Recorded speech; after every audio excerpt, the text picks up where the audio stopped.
Welcome to episode 23 of FTCE Seminar, a teacher certification podcast. I'm your host, Mercedes Musto. In today's episode, I'll be talking about the FTCE General Knowledge Reading Subtest. This is part one of a multi-series review of what you need to know to pass the reading section of the GK. Today, we're going to talk about key ideas and supporting details based on text evidence. Oh man, that sounds like kind of a lot, right? Don't worry. You've got this. I believe in you. Now, let's get started. Concept 1, key ideas and supporting details. Key ideas are basically main ideas that are overarching and often repetitive and thematic throughout the text, whereas supporting details are specific ideas like facts or descriptions that explain, develop, and support the main idea. Let's take this next example, for instance. Be thinking to yourself, what is the main idea of this story?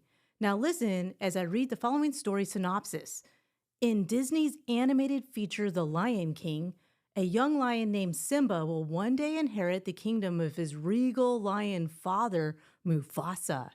Little do they know that Simba's bad guy uncle Scar is plotting to usurp Mufasa's throne by luring them into a trap. Oh no!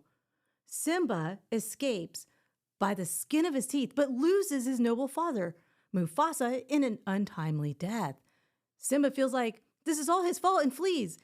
As a result of his nefarious plan, bad guy Uncle Scar takes over the kingdom, but one day, adult Simba returns, takes back his homeland from bad guy Uncle Scar, and then Simba restores hope to the kingdom with a little help from his friends Timon and Pumbaa.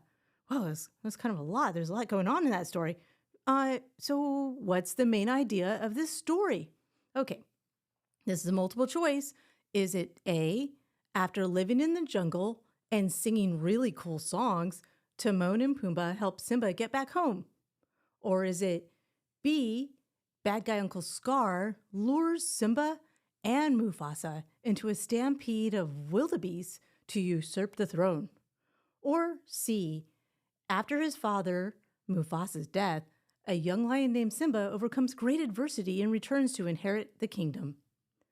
According to thoughtco.com, the main idea of the passage is the point, often located in a topic sentence or even found directly in the thesis statement. It's the overarching idea that is then supported by details. Thoughtco.com puts it this way, quote, think of the main idea as a brief but all-encompassing summary. So, for the Lion King story, did you choose C for the main idea? Because C is right. After his father Mufasa's death, a young lion named Simba overcomes great adversity and returns to inherit the kingdom. Yes, that's correct. Did that even sound like an all-encompassing summary of The Lion King? Mm-hmm. Good. Questions, anyone?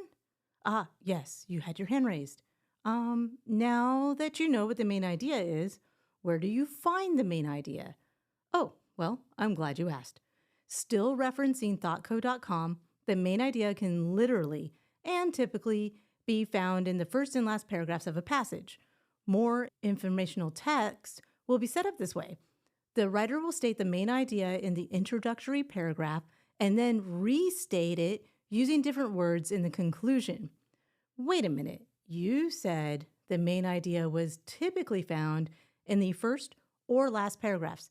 Does that mean it might be found somewhere else? Yes, thoughtco.com has some really clever advice. They said that there are 3 main idea mistakes. So let's take a look at how this could go wrong with a concept called too broad, too narrow, or too complex. Mistake number 1 is selecting an answer that is too narrow. The other is selecting an answer that is too broad. And lastly is selecting an answer that sounds really complicated and just doesn't make sense. So let's talk about this. In context with the Lion King story, listen for examples that are too broad, too narrow, or too complex. Example number 1. Simba and his 2 friends Timon and Pumbaa like singing. Think about this, right? This is obviously too narrow. It's just one very specific detailed moment in the story and not the main idea. It's not even an overarching idea, but it is a supporting detail. And I do love the In the Jungle, the Mighty Jungle song. Oh, okay, next. Example 2, a father and son have problems with another family member. Think about it. Right. This is obviously too broad. Man, it's so broad, I'm not even sure what it's talking about. Is it even about the Lion King story? In fact, what is it talking about? And now, for example 3.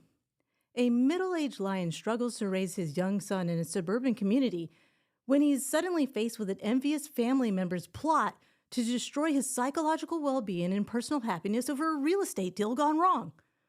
What? Right. This one's way too complicated, although the answer does sound a little bit appealing. In fact, I think I would watch this movie.